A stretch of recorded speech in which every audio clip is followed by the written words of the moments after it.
Iceman here on the Iceman V2013 YouTube channel. On this Thursday, I want to talk a little about AEW Dynamite's last night's show. I thought it was one of the worst I've seen in a long time. I told my nephew Matt that. And it reflected a little bit in the ratings, in the viewership, because they dropped down to like 956,000. And, they thought maybe the longevity of MJF and CM Punk would have helped the ratings out. I think it hurt. I think CM Punk you got to give him congratulations to jobbing out to MJF. And also CM Punk sold his injury moves, or what MJF did to him in the ring. He sold those injuries quite well. But the match went 46 minutes. It could have gone like 28, and MJF still could have won. We do have the Wardlow giving MJF the ring. Could there be a rematch at Revolution? Probably so.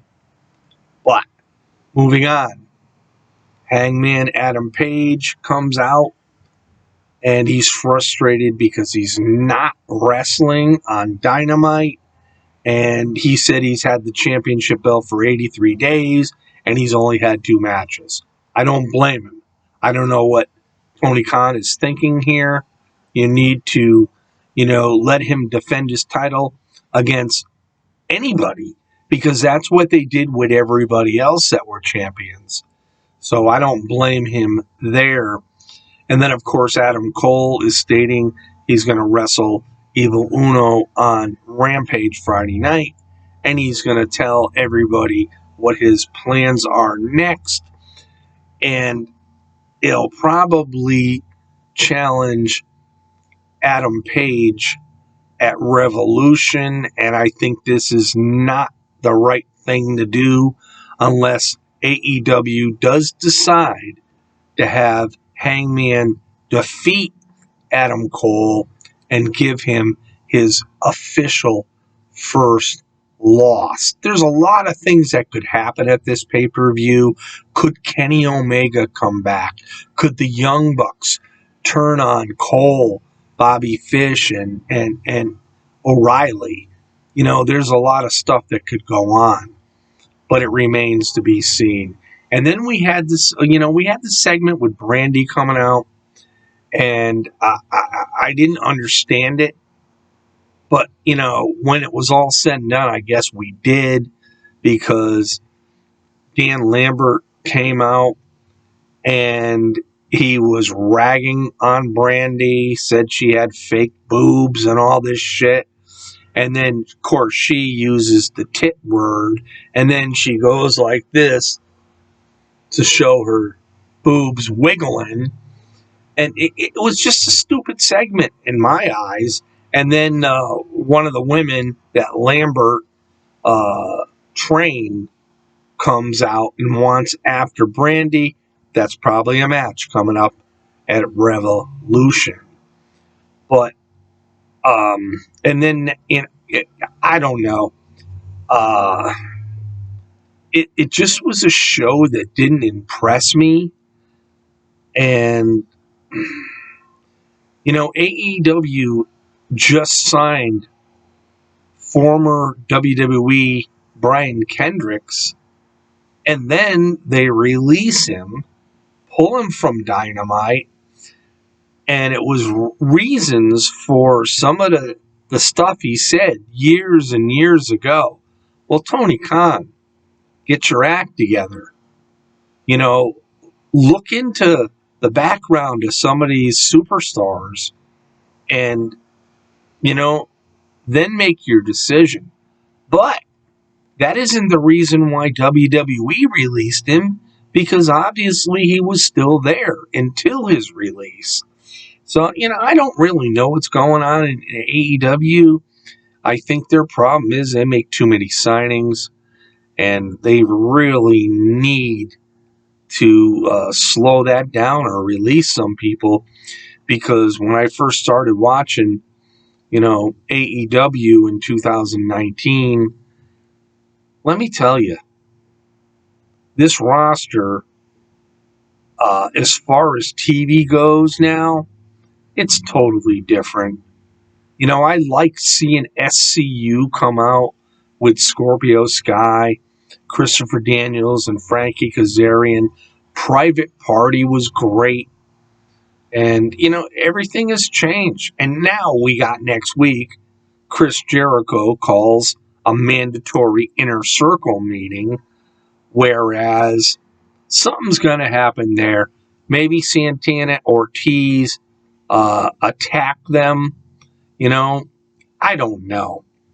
But this is the problem with AEW right now. When it's been for a long time, that their storylines aren't really storylines.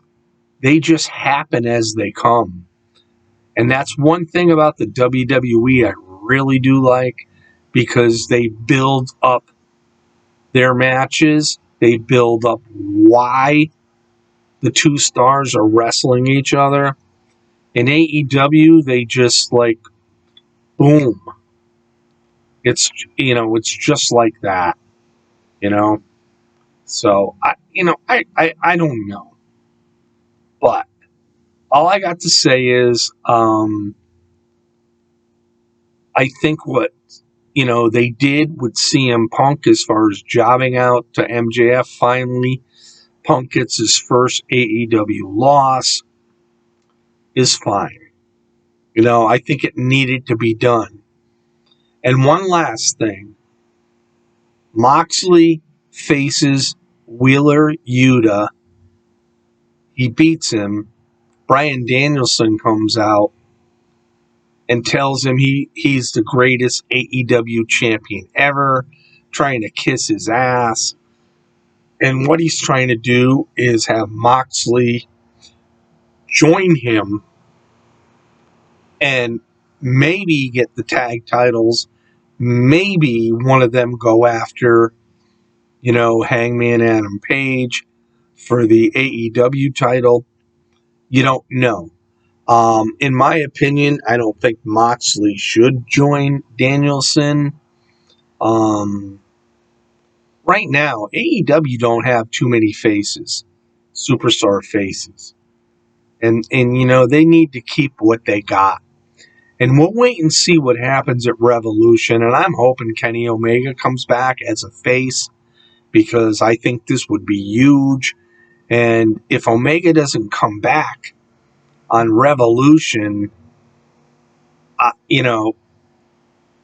think it would be a shame if he showed up on a Dynamite. I think he needs to show up on a pay-per-view. And then we got a few months before another pay-per-view in AEW. So, we'll have to wait and see.